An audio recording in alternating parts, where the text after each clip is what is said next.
Guys, আমি miss Priyanka. আজকে আমি একটা নতুন জিনিস বানাতে চলেছি। তো এই গরমের মধ্যে মানে আম পুড়িয়ে শরবত, এটা তো জানেই সবাই। আমি ফার্স্ট টাইম বানাচ্ছি, তো চলো বানাই।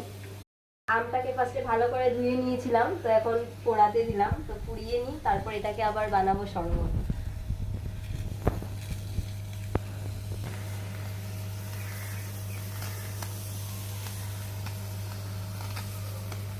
এখানে দেখতে পাচ্ছ আমার দুটো আম পোড়ানো হয়ে গেছে। এখন জিরা ভাজবো। এই যে জিরা দেখতে পাচ্ছ, এটা গোটা জিরা। এটা এটা হলো গোটা জিরা।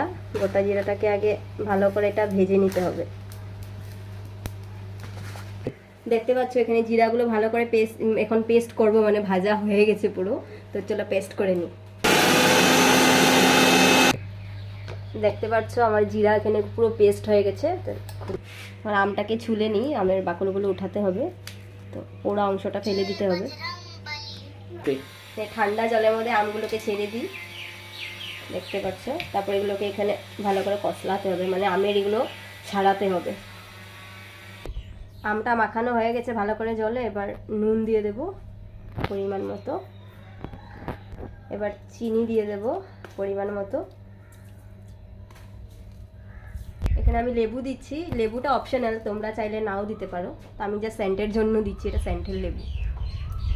এখানে আমি পেস্ট করা এই যে জিরের গুঁড়োগুলো, ওগুলো দিয়ে দেব। এখন এগুলোকে সব মিলিয়ে নেব ভালো করে, চিনিটা যাতে ভালো করে গলে যায়।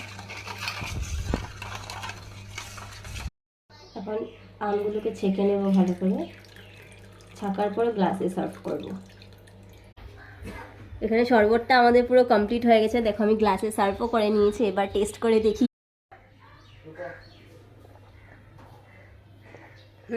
দারুণ হয়েছে খেতে। তোমরা এরকম ঘরে বানিয়ে খেতে পারো। মানে গরমকালে তো এরকম ঠান্ডা ঠান্ডা শরবত ভালোই লাগে। তো চলো দেখা হচ্ছে আবার নেক্সট ভিডিওতে। ততক্ষণ আমি এটা টেস্ট করি।